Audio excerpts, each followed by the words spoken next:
Hello दोस्तों, हमारे channels में आप सभी का स्वागत है। आज एक नए टॉपिक के साथ आए हैं जिसका नाम है मेंसुरेशन। मेंसुरेशन का मतलब होता है क्षेत्रमिति।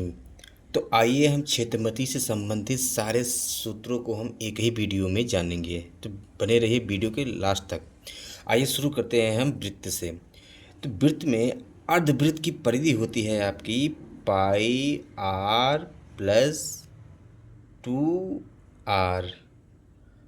अब देखिए, अब आते हैं वृत्त के चतुर्थांश। चतुर्थांश का मतलब तो चौथाई हिस्सा, यानी ये वृत्त है, इसका एक चतुर्थांश ही हो गया। तो इसकी परिधि हो जाए, सबसे पहले हम पूरे वृत्त को निकालेंगे। तो पूरा होता है 2πr। चूँकि चतुर्थांश चतुर्थांश का मतलब चार बराबर भागों में बांटा हुआ। तो जब आप इसमें चार से भाग देंगे तो निकल के आ जाएगा आपका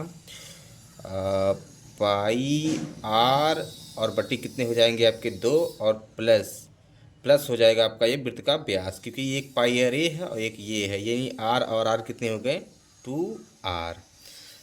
एक वृत्त के पहिए तय की गई दूरी बराबर पहिए की परिधि। यानी मान लीजिए कोई वस्तु यहाँ पे है और पूरा एक चक्कर लगाते हुए घूमते घूमते घूमते इस पे पहुँच जाए, तो हम कह सकते हैं कि कोई वस्तु पूरे वृत्त का एक चक्कर लगाए। यानी कि किसी वस्तु को वृत्त का एक चक्कर लगाने में पूरे वृत्त की परिधि को घूमता है। अब वृत्त की परिधि होता है 2πr। अब आते हैं नीचे। इसमें दिया गया है किसी निश्चित तय की गई पहिए के चक्करों की संख्या बराबर पहिए द्वारा चली गई दूरी बटे पहिए की परिधि। और पहिए की परिधि अब आते हैं नीचे। इसमें दिया हुआ है आपका वृत्त का क्षेत्रफल। वृत्त का क्षेत्रफल बराबर होता है पाई आर स्क्वायर, जहाँ आर वृत्त की त्रिज्या हो गई।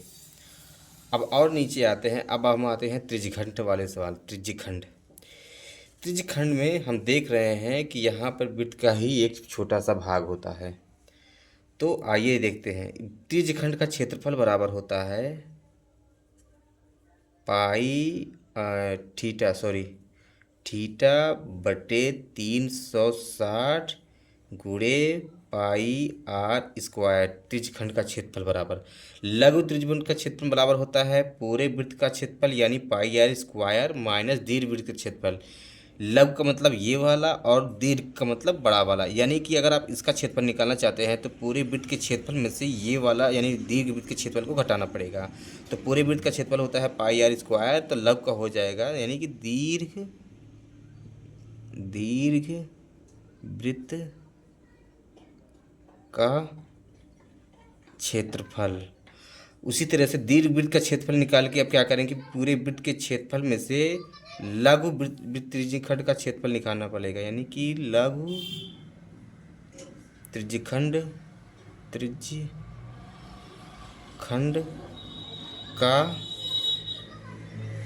क्षेत्रफल। और नीचे आते हैं। इसमें क्या है कि त्रिज्यखंड के चाप की लंबाई बराबर होता है थीटा बटे 360 गुणे 2πr।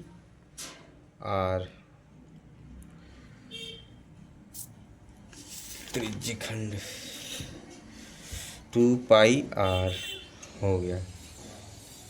अब और नीचे अब आते हैं ठोस से संबंधित कुछ, जैसे घन हो गए, घनाभ हो गए, बेलन हो गए, खोखला बेलन हो गया, शंकु हो गया। तो आइए हम शुरू करते हैं घनाभ से।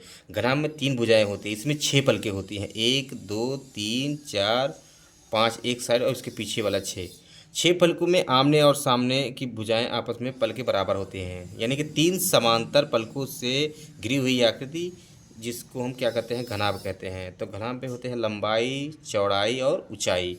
तो घनाभ का आयतन बराबर होता है लंबाई गुणे चौड़ाई गुणे ऊंचाई। ये आता है आपका घन सेंटीमीटर क्यूब इकाई।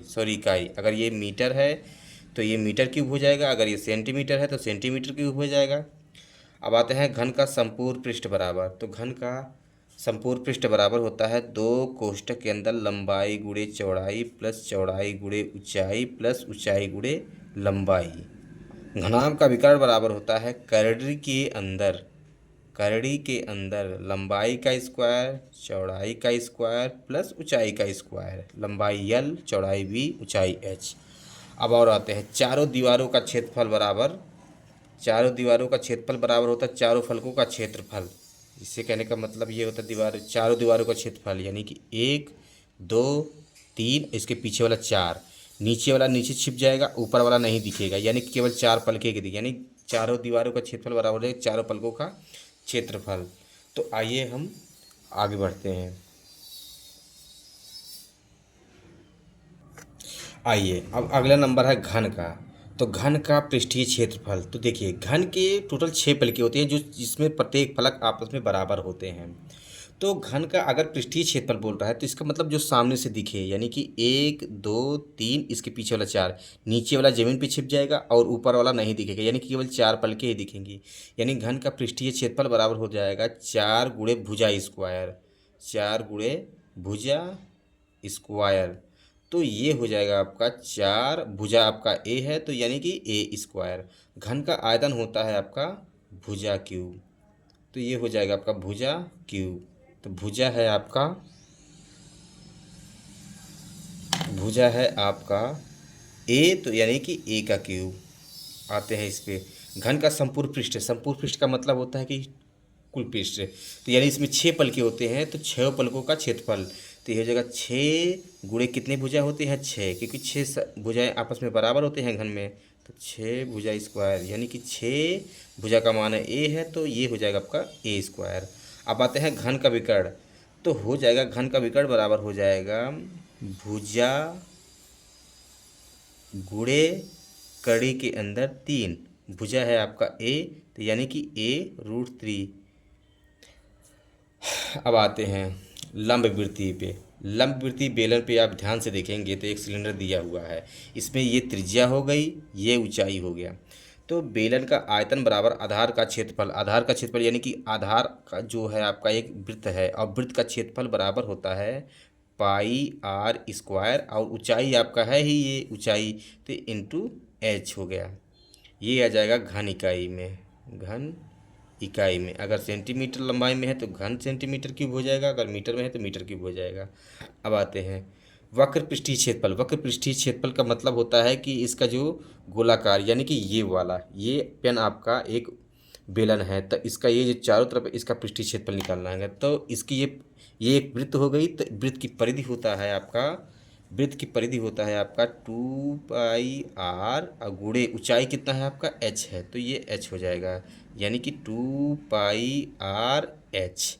अब आते हैं घन के संपूर्ण पृष्ठीय क्षेत्रफल, यानी कि संपूर्ण पृष्ठ का मतलब ये हो गया कि घन का ये तो पृष्ठ आप है एक नीचे वाला और एक ऊपर वाला, यानी कि ये वाला इसका पृष्ठीय क्षेत्रफल हो जाएगा आपका 2πr/h प्लस दोनों वृत्तों का क्षेत्रफल, यानी कि एक वृत्त ये है और एक वृत्त ये है, तो वृत्त का क्षेत्रफल पाई आर स्क्वायर और पाई आर स्क्वायर, यानी टोटल हो गए आपके 2πr²। अब हम क्या करेंगे इसमें 2πr कॉमन करेंगे तो हो जाएगा h+r।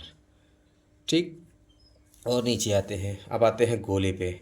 गोले का आयतन होता है 4/3 πr³, यानी जो त्रिज्या है ये यहाँ से लेकर यहाँ तक त्रिज्या है। इसका वक्र पृष्ठीय हो जाएगा आपका 4πr²।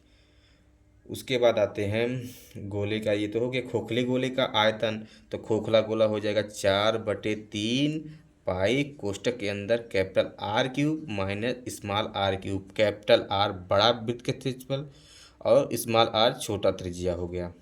ये तो हो गए खोखले गोले। अब आते हैं हम आगे और आगे बढ़ते हैं। अब इसमें आते हैं, इसमें आ गया आपका लंब वृत्तीय बेलन जो कि खोखला है। अब खोखले गोले में क्या होता है, 2 त्रिज्या होता है। देखिए ये यहाँ से लेकर यहाँ तक की दूरी कैपिटल आर हो गई और यहाँ से लेकर यहाँ तक की दूरी r, यानी कि इसमें 2 त्रिज्या होंगे और ऊंचाई आपका वही है। तो खोखले बेलन में लगे पदार्थ का आयतन बराबर दोनों बेलनों का अंतर। तो दोनों बेलनों का अंतर क्या हो जाएगा आपका, खोखले बेलन का आयतन हो जाएगा खोखले, देखिए ये हो जाएगा आपका पाई आर कोष्टक में R² minus r² into H, दोनों खोखले बेलन का अंतर। अब आते हैं इसमें संपूर्ण पृष्ठ पे। तो खोखले बेलन संपूर्ण पृष्ठ पे आ जाएंगे तो सबसे पहले इसका पृष्ठ हो जाएगा, देखिए 2πr² आर और क्या हो जाएगा आपका एच प्लस अंदर वाले का 2 पाई स्मॉल आर, ये कैपिटल आर है, सॉरी ये कैपिटल आर है, ये स्मॉल आर है, इंटू एच और प्लस नीचे वाले का हो जाएगा, क्योंकि दोनों के दो दो त्रिज्या हैं, एक कैपिटल आर का एक स्मॉल आर का, तो ये हो जाएगा 2 pi capital R square minus 2 pi small R, क्योंकि ये इसमें अंतर निगेटिव लग जाएगा, तो ये हो जाएगा आपका 2 पाई एच निकालेंगे तो आर प्लस एच और प्लस इसमें से 2 पाई कॉमन करेंगे तो capital R square minus small R का होल स्क्वायर। वक्र पृष्ठीय क्षेत्रफल, वक्र पृष्ठीय क्षेत्रफल का मतलब ये होता है कि ये जो गोला आपका दिख रहा है तो ये हो जाएगा आपका 2 pi capital R H minus 2 पाई, नहीं सॉरी प्लस हो जाएगा क्योंकि इसमें दो दो पृष्ठ हैं, तो 2 पाई स्मॉल आर एच बराबर हो जाएगा, इसमें 2 पाई एच कॉमन करेंगे तो capital R plus small R हो जाएंगे। अब आते हैं बाह्य पृष्ठीय, हाँ ये बाह्य पृष्ठीय क्षेत्रफल, तो बाह्य पृष्ठीय क्षेत्रफल ये हो गया आपका 2 pi R H plus 2 pi small R का स्क्वायर माइनस स्मॉल आर का whole square, capital R small. अब आते हैं अर्धगोले पे, अर्धगोले का आयतन बराबर हो जाएगा, पूरे गोले का आयतन होता है 4/3 पाई r³ तो इसमें आधे से भाग देंगे यानी 2 से भाग देंगे तो आ जाएगा 2/3 पाई r³। वक्र पृष्ठीय क्षेत्रफल हो जाएगा 4 पाई r² यानी कि 4 पाई r², ये होता है आपका पूरे का, जब इसमें 2 से भाग देंगे तो अर्धगोले का निकल के आ जाएगा, तो ये हो जाएगा आपका 2 पाई r²।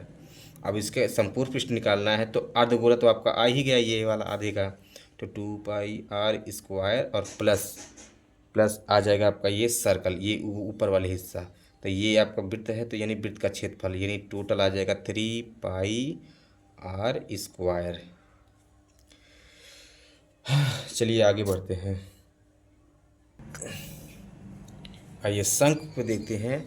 तो शंख का तिर्यक ऊंचाई यानी कि स्लेंट हाइट यानी कैपिटल स्मॉल एल बराबर हो जाएगा रूट के अंदर h² प्लस r², यानी कि वो इस हाइट की बात कर रहा है, ये स्लेंट हाइट यानी तिर्यक ऊंचाई, और ये होता है आपका परपेंडिकुलर ऊंचाई यानी ये सीधा लंबवत ऊंचाई होता है, ये तिर्यक ऊंचाई होता है, तो इसकी बात की जाएगी। चूँकि एक समकोण त्रिभुज बन गया यानी कि ये कर्ण बन गया, तो कर्ण का स्क्वायर बराबर आधार का स्क्वायर प्लस लंब का स्क्वायर यानी रियल बराबर हो जाएगा रूट के अंदर h² प्लस r²। शंकु का आयतन होता है 1/3 पाई r² इंटू एच।